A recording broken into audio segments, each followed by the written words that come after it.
Bismillahirrahmanirrahim. Wal maqalatu, dan perkataan as-sabi'ata asyarata, yang ke-17, kila, itu dikatakan tuba, kebahagiaan, ail khairu, yakni kebaikan, al kasiru, yang banyak, limangkana, bagi orang yang ada akluhu, akalnya, amiron, itu menjadi pemimpin, biayak tadia, yakni ia mengikuti, bimurodi aklihi, akan keinginan akalnya, al kamili, yang sempurna. Wahawahu, sedangkan hawa nafsunya, mailanu nafsihi, yakni kecenderungan nafsunya, ila matastahihi, pada apa yang nafsu menginginkannya, min ghairi da'iyati syar'i, dari yang bukan anjuran agama. Hasiron, itu menjadi tawanannya, mamnuan, yakni dia dicegah, min zalika, ya daripada hawa nafsunya. Sedangkan wawailul, dan kecelakaan, halakun, yakni kerusakan, sadidun, yang sangat, limangkana, bagi orang yang adalah hawahu, hawa nafsunya, amiron, itu menjadi pemimpin, raja, pemimpin, bi'an arsalaha, yakni ia melepas nafsu tersebut, ila mustahayatiha, pada keinginan nafsu. Waqluhu, sementara akalnya, asiron, itu menjadi tawanan, mamnuan, yakni yang dihalangi, min nahwi tafakuri, daripada semacam memikirkan, bini'amillahi, tentang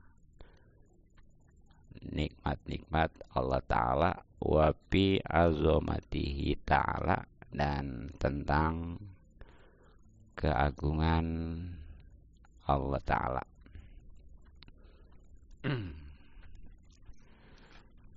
Hadirin rahimakumullah, untuk kajian kitab Nashihul Ibadnya pada kesempatan ini, di bab yang kedua, maqalah atau nasihat yang ke-17. Nah, ini dari sebuah perkataan, ya walaupun pada umumnya yang namanya kil itu doib, tapi insya Allah ini penuh hikmah untuk kita renungkan dan kita terapkan, karena akan jadi suatu kebahagiaan. Begitu juga kalau tidak diterapkan menjadi suatu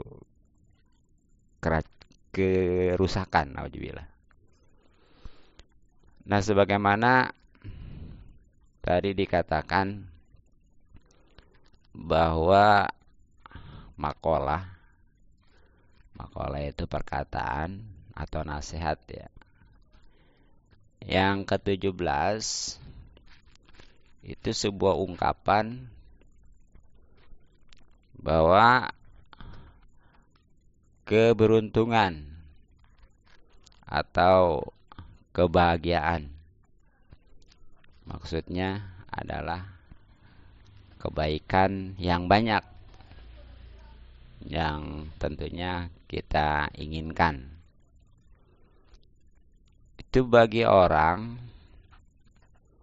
yang mana akalnya menjadi raja atau pemimpin, sedangkan hawa nafsunya itu dijadikan tawanan gitu ya. Nah, maksudnya gimana? Orang yang beruntung yang mana akalnya itu menjadi raja atau pemimpin, sedangkan hawa nafsunya itu menjadi tawanan ataupun taklukannya lah. Nah, maksudnya adalah orang tersebut mengikuti kehendak akalnya. Iya, tapi yang sempurna akalnya nih.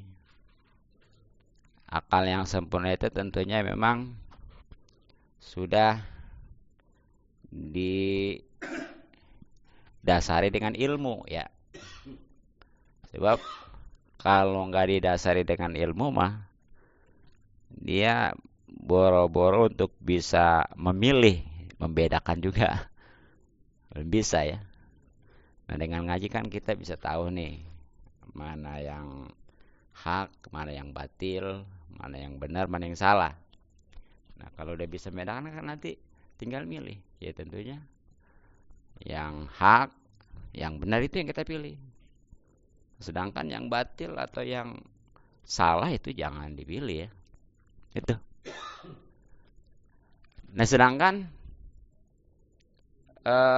hawa nafsunya itu maksudnya adalah kecenderungan nafsunya pada sesuatu yang diinginkan nafsu tersebut ya, yang tentunya bukan merupakan anjuran agama gitu.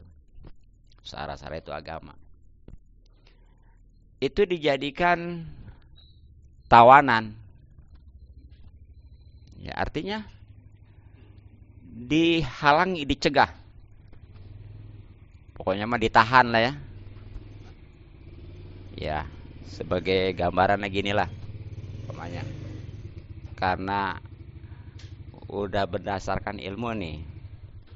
Ketika suatu kesempatan dia dihadapkan oleh suatu kebaikan ya. Nah, itu kan kalau akal yang normal mah pasti kan ngajakin ke situ tuh. Ngerjain ya. Sebaliknya nafsu mah justru ngelarang. Jangan. Gitu. Nah, itu kalau dia istrinya karena memang akalnya sudah sempurna berdasarkan ilmu, maka dia akan dikerjakan gitu. Enggak ngikutin nafsu. Gitu ya. Nah, pada kesempatan lain umpamanya dia dihadapkan kepada perbuatan yang jelek atau maksiat. Nah ini kan kalau akal mah yang sempurna ya, tentunya kan ngelarang gitu ya. Iya.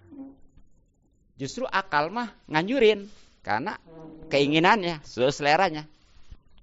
Nah karena memang dia itu berdasarkan ilmu, tuh akhirnya itu dia nggak kerjakan, ya ditahan. Itu baru orang itu sempurna, apa namanya, bahagia insya Allah, baik dunia lebih-lebih akhirat gitu. Nah sebaliknya nih, tentunya kalau tadi itu bahagia, nah sekarang ya tentunya celaka ya. Kecelakaanlah, nah maksudnya di sini suatu kerusakan yang sangat ya. Ya, itu bagi orang yang mana hawa nafsunya menjadi pemimpin, sedangkan akalnya menjadi tawanan. Nah maksudnya gimana?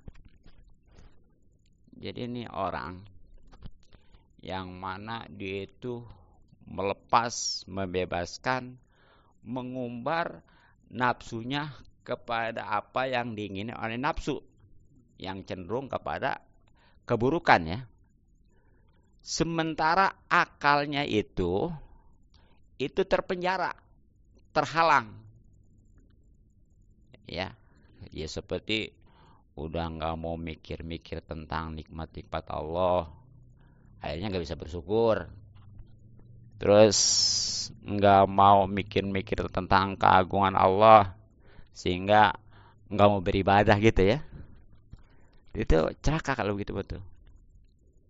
Itu makanya tadi dasarnya ya, kalau kita pengen bahagia nih, baik dunia lebih-lebih akhirat, nih kan di dalam diri kita ini ada dua potensi. Satu akal, kedua nafsu. Nah itu kalau akal yang menang, insya Allah bahagia. Tapi kalau nafsu yang menang, celaka nauzubillah. Dan supaya bisa menang tuh akal, itu harus dibekali dengan ilmu. Ya, iya. Kan secara apa namanya, makhluk Allah ini dari bangsa manusia, malaikat, dan binatang itu beda-beda. Kalau malaikat hanya punya akal, nggak punya nafsu. Makanya wajar malaikat mah dari semenjak diciptakan suruh sujud sampai hari kiamat gitu ya. Iya, gitu. Nggak ada yang maksiat malaikat. Nah, karena nggak ada nafsu. Wah kalau malaikat punya nafsu bahaya, ya. Bahayanya gimana? Atau dia ya bisa jadi umpamanya ya maksiat juga nggak ketahuan kan gitu, ya nggak kelihatan. Iya. Nah sebaliknya binatang itu hanya ada nafsu, nggak ada akal.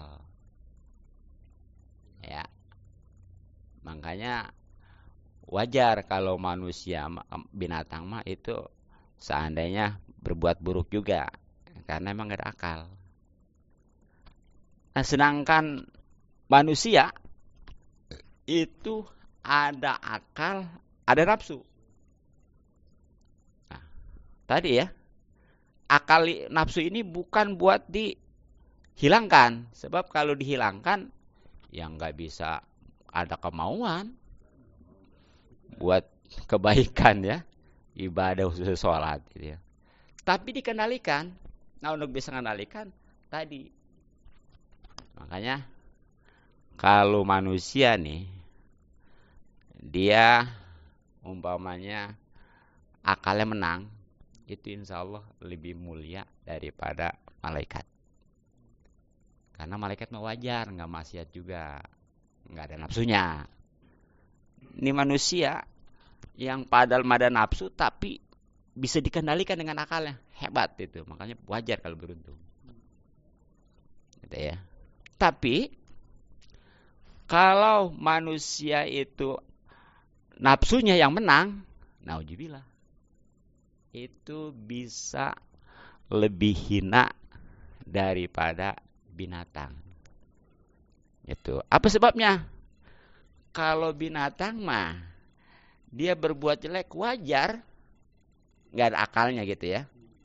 Dan yang namanya binatang itu walaupun nggak ada akal, dia dengan instingnya gitu ya. Itu dia kalau yang manfaat dia kerjain. Pokoknya diempanin mau gitu ya. Tapi giliran ukurannya mau ditimpa, kabur ya. Contoh. Ada kambing. Kambing umpamanya itu karena ada pohonan tuh ya. Dia makan. Iya, kan manfaat tuh merasa. Begitu ada orangnya yang udah siap-siap mau ngebledok ya. Kan dia lari ya. Tuh. Jadi masih ada manfaatnya. Tapi kalau manusia nih yang itu tadi istilahnya enggak menggunakan akalnya, justru nafsunya yang menang. Itu kan secara tidak langsung dia udah nantang Allah. Siapa yang sanggup melawan Allah ya? Gitu. Nah, makanya di dalam surat Al-A'raf ya, itu ayat 179 kalau nggak salah. Allah Subhanahu wa taala berfirman, A'udzubillahi minasyaitonirrajim. Bismillahirrahmanirrahim. Walaqad zara'na li jahannama katsiran minal jinni wal insi lahum qulubul la yafqahuna biha walahum ayunul la yubsiruna biha walahum adzanul la yasmauna biha ulaika kal an'am balhum adol ulaika humul ghafilun. Terjemahannya ya. Dan sungguh akan kami isi neraka jahanam banyak dari kalangan jin dan manusia nih nanti. Menjadi bahan bakarnya nih. Ya. Iya. Ya khususnya ya. Nah, mereka itu memiliki hati sebagaimana umumnya. Ya, pasti setiap manusia itu mempunyai hati. Tapi enggak digunakan untuk memahami ayat-ayat Allah. Tentang baik itu ayat yang tertulis maupun yang alam ini gitu ya, tanda-tanda kekuasaan Allah. Terus mereka padahal punya mata. Semua ya, punya mata. Tapi enggak digunakan untuk melihat tanda-tanda kekuasaan Allah. Bukan dipakai ngelihat, ya tentunya baru dipikirin ya. Ini kenapa umpamanya nih Allah menciptakan langit tanpa tiang, gitu ya, gitu. Dianjurkan kita untuk memikirkan tentang ciptaan Allah ya. Nah, kemudian mereka juga mempunyai telinga, pasti ya, semua juga punya telinga. Tapi sayang tidak digunakan untuk mendengarkan ayat-ayat Allah. Bukan dipakai ngedengerin Quran, hadis atau ngaji ya. Malah dipakai ngedengerin ono. Udah gitu ya. Dangdutan, pokoknya musik-musik aja. Nauzubillah ya. Nah, itu kalau sudah begitu, orang yang punya hati atau akal nggak digunakan untuk mikir, mata nggak digunakan untuk melihat tanda-tanda kekuasaan Allah dengan memikirkan tentunya, dan telinga nggak dipakai ngedengerin apa namanya ayat-ayat Allah ya, justru dipakai ya hati, dipakai pikiran, dipakai yang ngeres-ngeres, kemudian mata dipakai yang maksiat, sedangkan kuping juga pakai ngedenger yang maksiat, naudzubillah. Nah itu mereka seperti hewan ternak, binatang. Ya bahkan lebih sesat lagi tadi ya. Ya binatang mah walaupun nggak punya akal, dia tahu kalau manfaat, walaupun terlepas itu haram gaknya gitu ya, karena memang nggak ada hukum kan binatang mah. Tapi ketika ada musibah, kecelakaan baginya, dia ngindar, lari. Gitu ya. Nah bahkan, naudzubillah nih, manusia tadi tuh yang punya hati nggak dipakai mikir, yang punya mata nggak dipakai ngelihat tentang kebenaran ya, kemudian dipakai, yang punya telinga nggak dipakai ngedengerin ayat-ayat Allah, itu lebih sesat lagi daripada binatang. Apa sebabnya? Karena nih ya, makanya kalau binatang mah seandainya berbuat keburukan, itu kerusakannya nggak seberapa. Tapi manusia kalau udah berbuat keburukan karena ada akalnya nih ya, itu bisa luar biasa.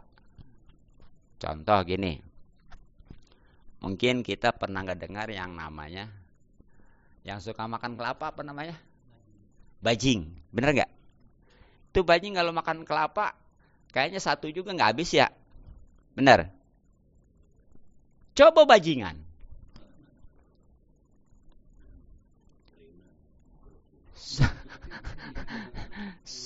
sekebun juga habis ya. Iya. Contoh lagi buaya, buaya dikasih kambing juga satu, udah kenyang ya. Coba buaya darat tuh. Itu bedanya apa? Bajing mah tadi binatang paling satu kelapa. Tapi kalau bajingan manusia sekebon. Itu tadi buaya binatang satu kambing cukup. Tapi kalau buaya darat manusia, wah itu mah bukan sekandang lagi ya. Kalau masih ada kesempatan mah tuh. Ya bahkan lebih khususnya lagi, ya walaupun ini sebenarnya terkait tentang rupa ya, tapi patut untuk jadi renungan. Itu di surat At-Tin ya, yang sering paling tidak kita pernah ya dengar, bahkan baca ya. Itu kan ada Allah Subhanahu wa taala berfirman bagaimana? Laqad khalaqnal insana fi ahsani taqwim ya. Sungguh kami sudah menciptakan manusia sebaik-baiknya rupa nih. Itu secara johir gitu ya. Tapi itu kalau memang dijaga terus ya, insya Allah makin baik. Tapi ketika nggak dijaga, ya, ya, summa radadnahu, kemudian kami kembalikan mereka bi asfali sapilin, kepada tempat yang paling rendah. Nah, jibilah ya. Itu tadi yang bahasanya lebih rendah daripada binatang gitu ya. Ya walaupun maksud ayat ini adalah dari fisik, yang tadinya muda kemudian jadi tua. Kan yang tadinya ganteng, cakep, udah tua mapan ya seganteng-ganteng juga aki-aki, nenek-nenek. Tapi yang nggak bakal berubah, bahkan tetap dia merasakannya itu illalladzina amanu, kecuali orang-orang yang beriman, wa amilus solihati, dan beramal soleh. Terus apa? Palahum ajrun ghairu mamnun. Itu mah tetap dapat pahala ya, yang tidak putus. Ya, sekali lagi walaupun ini maksud ayat ini sebenarnya Pak ya, jadi ini dia waktu muda rajin ibadah gitu, baik yang wajib maupun yang sunnah. Kemudian ketika tua karena memang lemah, udah nggak bisa lagi, paling yang wajib doang gitu. Gitu. Tapi insya Allah tuh, kalau dari mudanya dia benar-benar selalu ngerjain, itu walaupun udah tuanya nggak bisa, itu pahala tetap dapat. Kayak orang sakit lagi nih ya, pokoknya dia waktu sehat mengaji terus. Suatu ketika sakit, insya Allah dapat pahala terus, tapi nggak pengen kali ya. Maksudnya nggak sakitnya gitu ya. Iya, pahalanya mau gitu. Ya itulah. Makanya ya, ini dengan wujud tadi daripada kita tetap ya, akal ini harus kita benar-benar gunakan nih untuk yang baik-baik gitu ya, terutama tentang mikir nikmat-nikmat Allah yang harus kita syukurin, sehingga kita kalau udah bersyukur ditambah gitu ya. Kemudian ketika kita ini benar memikirkan tentang keagungan Allah, atau kita mau ibadah gitu ya, ya sedangkan kalau udah ibadah mah udah pasti ya kita ini karena memang akan dicintai bahkan diridhoi oleh Allah Subhanahu wa taala, sehingga apapun yang kita inginkan dan kita harapkan serta kita cita-citakan itu akan dikabul, dijazab dipenuhi oleh Allah Subhanahu wa taala. Ya mudah-mudahan ya kita selalu nih kendalikan akal nafsu kita oleh akal ya. Artinya akal ini harus menjadi pemimpin supaya bahagia baik dunia lebih-lebih akhirat. Insyaallah, amin ya robbal alamin. Nah, mungkin untuk kajian kitab Nasolibat cukup ya.